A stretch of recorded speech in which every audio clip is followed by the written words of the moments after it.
Good evening, ladies and gentlemen. My name is Roop Rai, and you're watching Murgi Dal Barabar, which is brought to you by TC San. We're live Monday to Thursday at 6 p.m. Mountain Time on Facebook and YouTube at TC San 2. And you can also follow us on Instagram for behind-the-scenes updates at TC San 2 as well. Just like here. You see that there? At TC San 2/TC San 2. Go find us. Today, we're going to be talking about the Keystone XL Pipeline, a project that government of Alberta invested $1.5 billion last year with a $6 billion loan guarantee to accelerate the construction of the pipeline to help the flailing energy sector.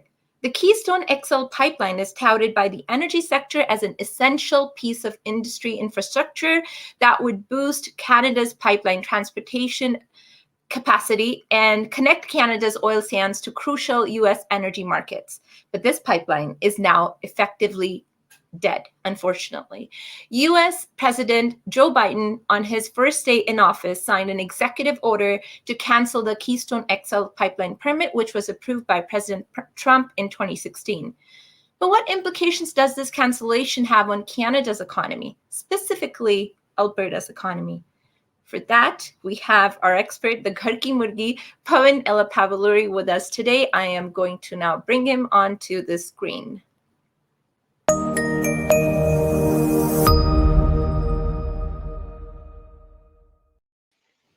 And just like that, magically, he's there.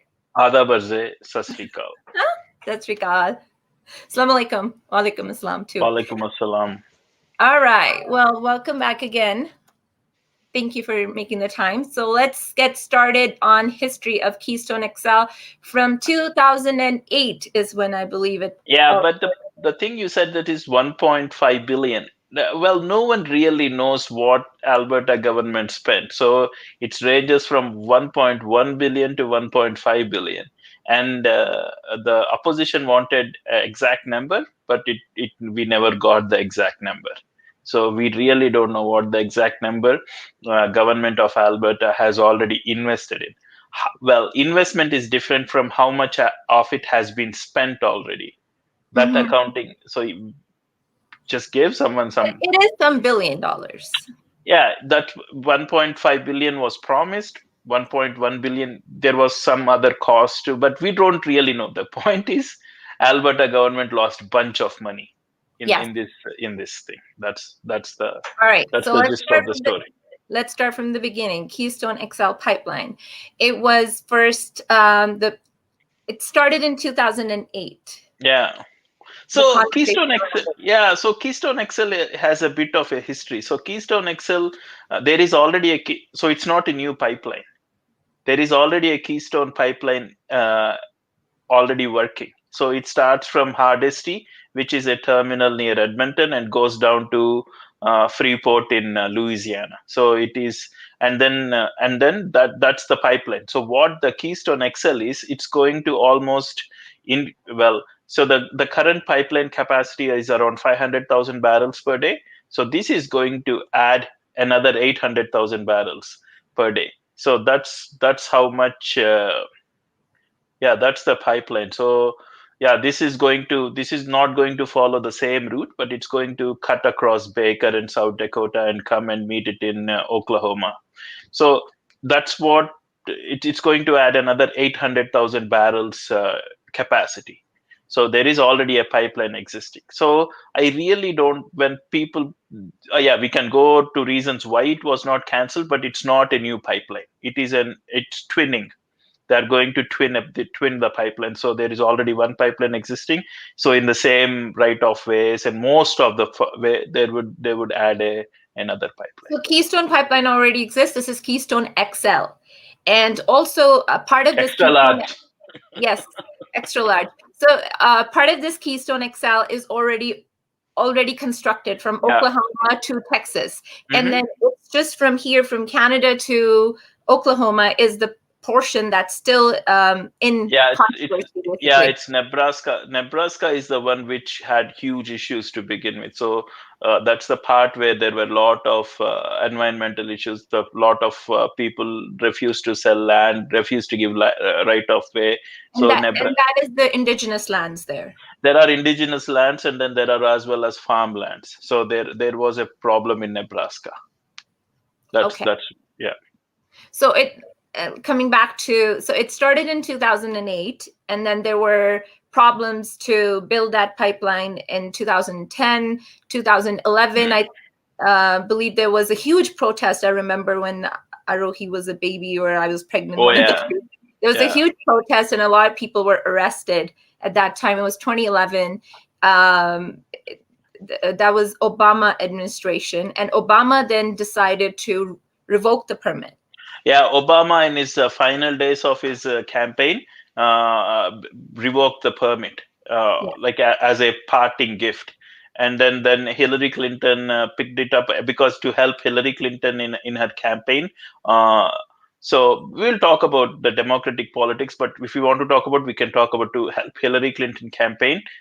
This was a sacrificial lamb for Hillary Clinton campaign. And Donald Trump said that on the flip side, he said that this will be the first file I will sign if I come back. Yes. So Donald Trump came back and he signed, when he came to office, that was the first executive order he signed. He approved the permits. And then Joe Biden came now, when on his first day in office, he reversed that. Yeah. He canceled those permits. Yeah. And like I said earlier in my introduction, Alberta government has invested significant amount of money, 1.15 billion or 1.1 billion. We don't know the exact number, but a significant amount of money into this project. But we'll talk about that in a bit. But where do we stand as Canadians, or especially Albertans, or the oil and gas industry, with this new decision coming in? How does it impact us personally, and how does it impact us provincially? So the big thing which goes from this, the Keystone is a main access to market for oil sands, and oil sands oil is heavy oil. You have to let's talk about what is heavy oil and what is light oil. So light oil is actually, like, you can see it flowing. It's like a oil which you can see flowing. But heavy oil is like molasses. If you can't really pour out of a can. If you it just sits like a blob. If you want to flow it, you have to decrease its viscosity, but increase its viscosity by heat. So here in this pipeline, they dilute it with some sort of a flowing material called a diluent, and then let it flow. So it's mainly the heavy oil sands oil, which is heavy oil, is the one which goes through Keystone. And the reason why it's going to southern coast of America, Gulf Coast, is because the refineries there, for them to work, they need heavies. So refineries need a mixture of heavies and lights for their refineries to work. So every refinery has a different mixture ratio, but the refineries, they were built, and this is, and all that, if you only put lights into it, the refineries are not. So there is a mixture for that, and these heavies are required for the refineries to work properly. So this is required for them, and the refineries, you need more heavies. So this is the next big right now. Why? Because there is a lot of capacity down there of refineries. The 500,000 barrels which is coming through Keystone is not enough for these refineries. They need more. Okay, so the big refineries that we used to see when we used to go to Galveston, the huge. Man, that was what was it? Yeah. Texas City. Yeah. Texas City. I remember that. So that was a huge network. Just for our viewers, that there was acres and acres of factories right by the refineries. I'm sorry. So it was an intriguing sight, like for me, especially at night when you see lights all lit up. The whole coast is lit up. Whole coast is, and when you're coming down that big bridge that goes into that, joins you to that island there, and it's incredible, and it's immense, it's huge, it's massive. Okay, So you're talking about those refineries. They have a massive capacity, but they don't have enough heavy oil that's reaching them to produce their products. for them to work properly. Yeah. So yeah, and if we don't send them by pipeline, there will be trains going. There is no question. These refineries will not be shut. Okay. So there will be. So if it's not going to be pipeline, there will be trains. The problem with trains is you only have a certain capacity. You can't increase the capacity to the 800,000 barrels per day. So a unit train can take 100,000 barrels per day, and filling a unit train takes a lot of time. So for us to match this 800,000 barrels per day, you have to work 8 unit trains to go down south. It's not really possible. So maybe 3 trains can go. You can go up to 20% or 30% of capacity, but there will be a lot of trains, unit trains going down south, because those refineries will not work without these heavies. And So, I have to add one more thing here. If we don't send our heavies, they have to get from Venezuela, and Venezuela's oil industry is practically shut down. So they do need Alberta heavies to go down there. You can't really, there is no other way for them to work properly. So they need Alberta heavy oil. Alberta needs their oil to reach a market. So basically, for both U.S. and Canada, this pipeline is essential. Yes. As for, I mean, that's the energy sector perspective, but then that's the energy center perspective. Yeah, so everyone agrees. It makes economic sense both ways. So why would Joe Biden come in and cancel it? Because he made a compromise with the left wing of Democratic Party. That's basically it. He had to win the left wing because they were not supporting Joe Biden in the primaries. Joe Biden, the left wing of Democratic Party were supporting either Bernie Sanders, and even before it was split between Bernie Sanders and others, and also our Vice President Kamala Harris. And for him to win, he made this devil's compromise.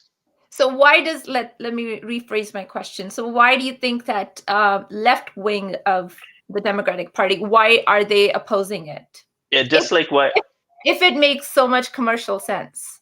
No, because it's an ideological battle. So they think that the next focus should be in green energy. So the left wing of Democratic Party brought a new idea called Green New Deal.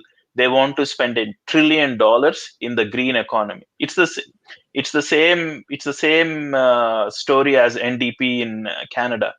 That Jyoti Chopra says the same thing. It's more political than environmental. Yeah, so it is. So they want to. So they said that we don't. So it's like a sacrificial lamb. It doesn't make any environmental sense. It doesn't make any economic sense. There is no sense to it. It's just a political agenda for Biden to get the Democratic ticket. Is that he said that it doesn't really matter to him. There is not big political buy-in in America for Keystone XL, and there is not a huge political buy-in in Canada for a Keystone XL. So this is one thing he can sacrifice without losing a lot of support. And that's why NDP. Sorry, why is there no buy-in in Canada? In buy-in in Canada, because none of the other provinces get affected. The only province which gets affected is Alberta, and Liberals don't care about Alberta because they never had. They don't even have one seat here.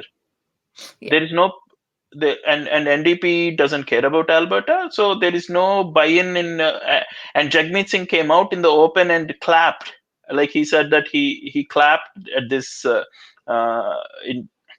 when Conservatives were in power, was there? I think 2008. It was Stephen Harper. So what did they do that Liberals did not do? No, Liberals. So to be fair, Justin Trudeau really pushed for the pipeline and everything. He really he did the same thing as what Harper did and everything.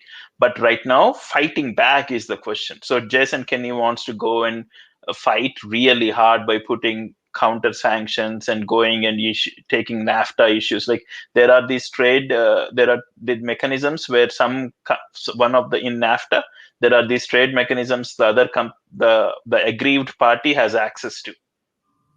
But Justin Trudeau is not going to do that. He's not going to. I did read somewhere that they're not going to really push back on this because No. it's not going to result. Yeah, so there was a lot of pushback with aluminum sanctions, aluminum quotas during Trump, and steel. But Justin Trudeau is not going to push back on the Keystone because there is no buy-in, and his path to victory to next year elections is not through Alberta. And his path to victory is through Quebec and Ontario and BC, and all these three provinces don't care about the Keystone XL. So what happens next for Canada or Alberta for that matter? Because so the federal government is not going to do anything about it. We have invested funds into it, and our oil and gas industry is dependent on it. So what's next for Alberta then? Well, dependent on it is, it's not like it was existing and it got cancelled. So we didn't, like, it's not like there was 800,000 barrels going down there and so suddenly they switched off. That would be a big issue. That would have been a huge problem. Regarding the $1.1 billion, they went down the pipe. Ha ha ha. I went down the pipeline. So they got flushed down the pipe. Ha ha ha ha ha. But no, that's funny at all. It's money. Yeah. So what are we going to do? There will be a lot of trains, and the Trans Mountain is going to be a savior. Trans Mountain is when it comes up, when it becomes operational. And what does that look like right now? I haven't followed up on that. That is a Canadian eminent domain project. So it's going to go on. Like the Liberals have already committed to it. God forbid if we get Green or NDP government, that way may get cancelled. I don't think that's going to happen, but I hope not.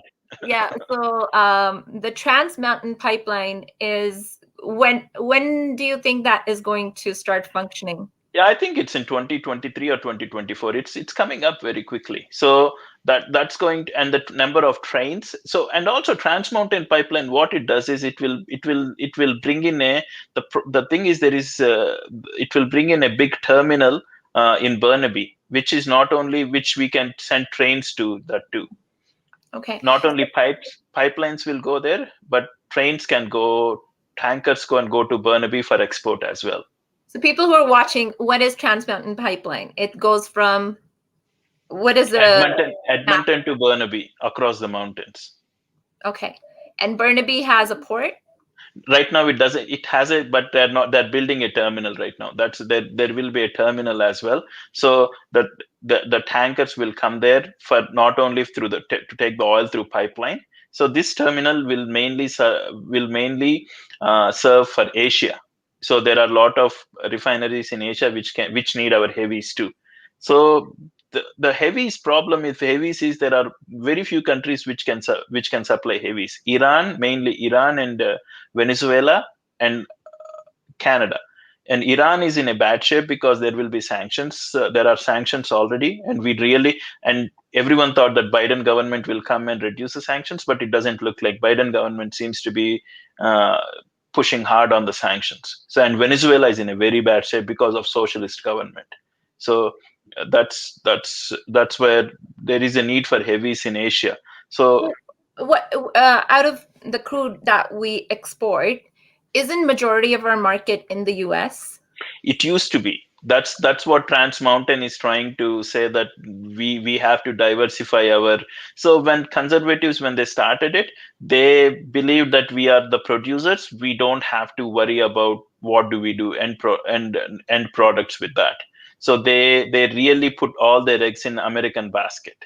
They didn't really think of diversification of markets.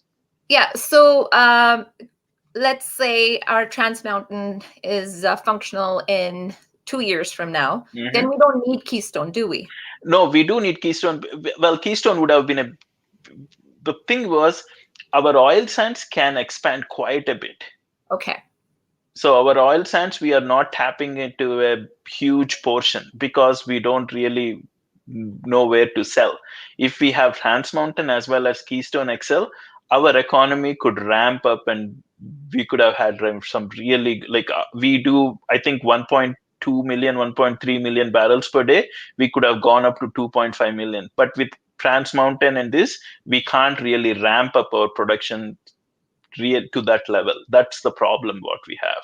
So you said only a few countries produce heavy oil. I know we kind of Not touched produce. Yeah. Okay. Yeah. export. Yeah. So I know you touched on that briefly, heavy oil and the light. What is the difference, and why? What products does heavy oil produce, and what products do the light? Like, can you touch on that? So the heavy oils and light oils depends on the hydrocarbons. Light oils have small chain hydrocarbons. Heavy oil have long chain hydrocarbons. And for refineries to work properly, you need a good mixture of lights and heavies. What does properly mean? What do you mean by that? For them So to work properly? so the thing is, you when you are distilling, okay, we are not getting into the refinery properly, but with only lights, your refinery doesn't work to its maximum efficiency. Okay. And you can't produce, and let's to say, like, to produce diesel has both low chain carbon hydrocarbons and long chain hydrocarbons. Okay. So you for all the products you need both heavies and lights and heavies. Okay. And what are the countries that export heavies right now? Canada, of course. Canada, Venezuela, and Iran. And then there are some Russia, there is some Indonesia, so there are countries, but big exports are Venezuela, Iran, and Canada. So with pipelines, when we hear of environmental concerns, it's usually the biggest concern is a leak. What is the likelihood, and I was reading somewhere again, my information comes from reading, is that the tar sands, the Alberta tar sands. No, don't say tar sands. Tar sands That's is what a they bad say. word. Yeah, that's like a trigger word. Yeah, that's what they say. They say the tar sands are acidic and more corrosive than any other the other crude. So that's like, I'm just saying, like, whatever I'm reading, I said my information comes from, but consistently that's the messaging everywhere. Yeah, but that's nonsense. Like, it's any pipeline leak is really bad for the land. It has, like, lights leak and it's really corrosive. It doesn't matter. This is a very political issue. They want to curtail downstream. So this is emissions. What about the leak that happened recently? Let me look it up quickly. It was, oh, I closed the window now. In Saskatchewan, there was a big husky leak. There are huge problems in leaks in a pipeline. That's like with Keystone XL, the green lobby, the left lobby. It's not about the leaks. There was a spill in North Dakota on October 31st, 2019. Yeah, there are always these leaks. And these are curtailed, and it's not a big deal. And there are mechanisms. Pipelines are very, very safe. There is a huge industry which goes on pipeline safety. But Keystone XL is not about pipeline it's safety. It's all about downstream emissions. It's not only about upstream emissions anymore. So the upstream emissions are at the location. How much emissions are you doing?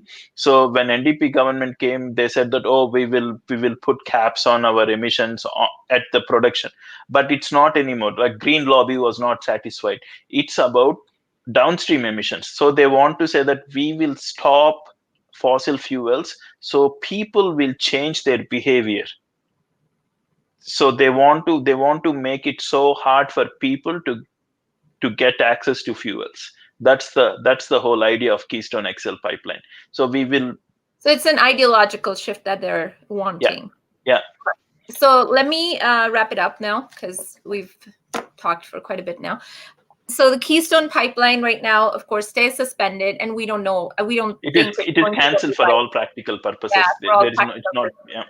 So the money that we invested into it is down the pipe. Oh gosh. Hopefully they can do something. They go to court.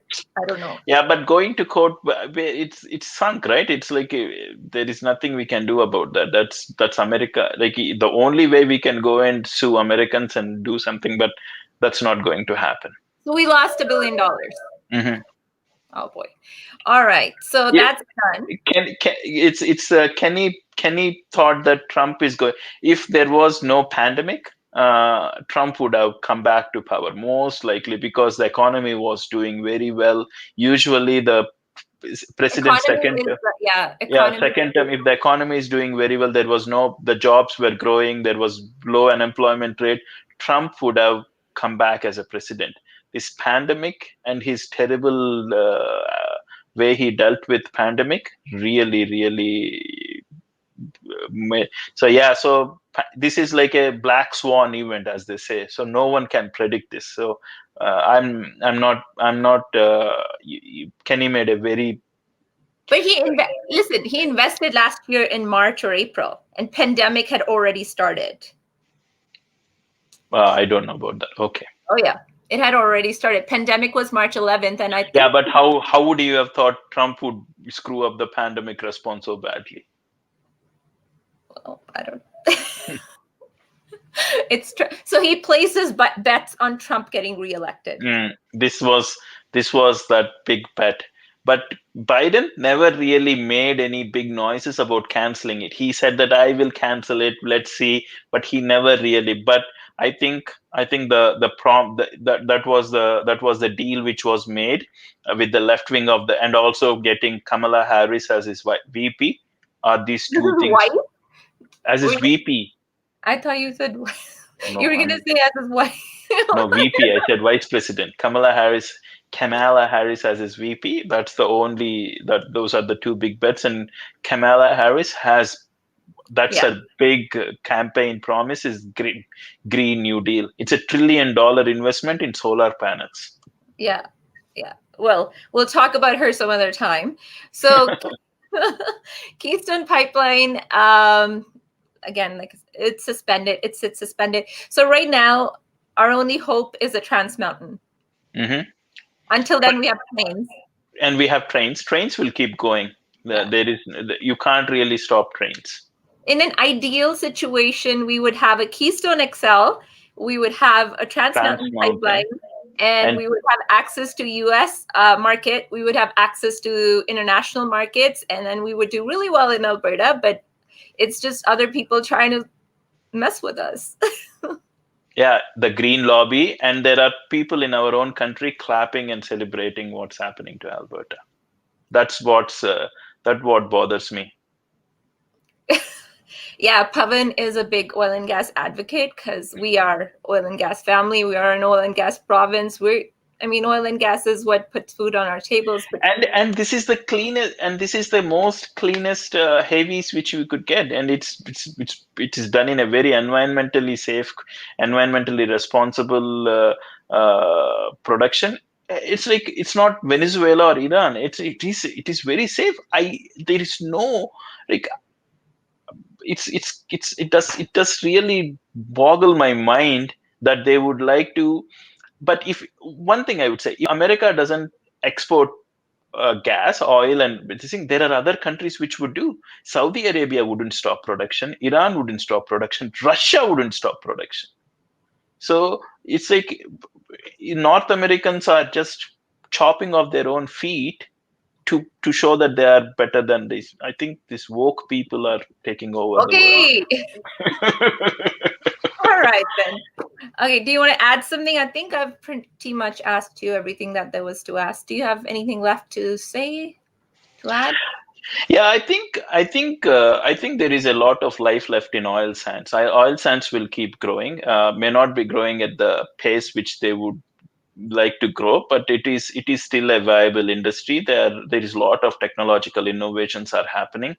The trains, if we can improve the trains, the way they are loaded and everything, it's not all like, people have been working around these problems for ages, and so it's not all dark. Like, we are working on solutions. You said that we still have a huge capacity in oil sands here. So what are we at right now? What is the percentage, and how much more can we grow? That is huge. It's a huge capacity. Like, we can grow it 3 times or 4 times if we want. We just don't have a market. Mm-hmm. We just don't know how to. There is a huge market. The oil consumption is access to market. We don't have access to market. Okay. Yeah. But there is a market, but we don't have access to the market, unfortunately. If we get access to that market, we'd be able to grow our industry. We'll be able to do much better.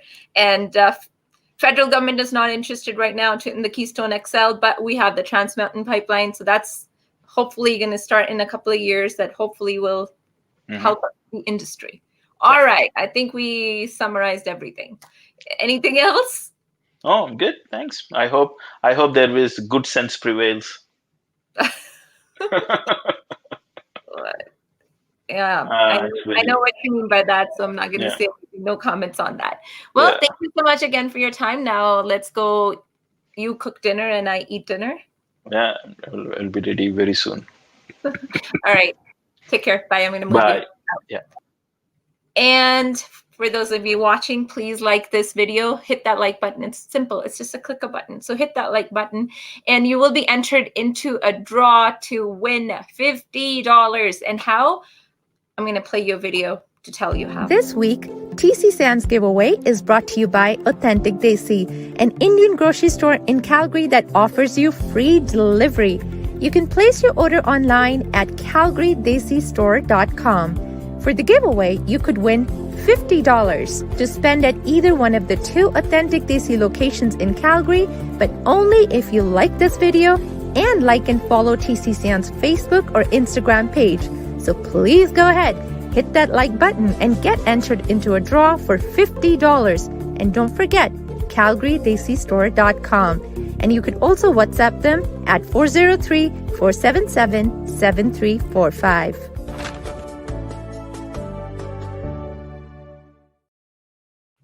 Thank you for those likes. Really appreciate it. So if you're still watching, please do hit that like button and you can win $50. And we will be back, or I will be back on Monday with Ideas on Point with a new series of topics. I think we will be speaking to Professor Michael Holley on Monday. We're speaking to MP Jasraj Hullen on Tuesday. And on Wednesday, the Gen X have a topic ready already. And of course, on Thursday, we usually think of the topic the morning of. But I let you know all of that on the weekend. We will post up a video. And of course, we are going to pick the winner for this week's giveaway of $50. And we'll be posting that on our Facebook page, TC San 2. Please follow, like, subscribe our Instagram, Facebook, and YouTube. Thank you so much. Love y'all and have a great, great weekend.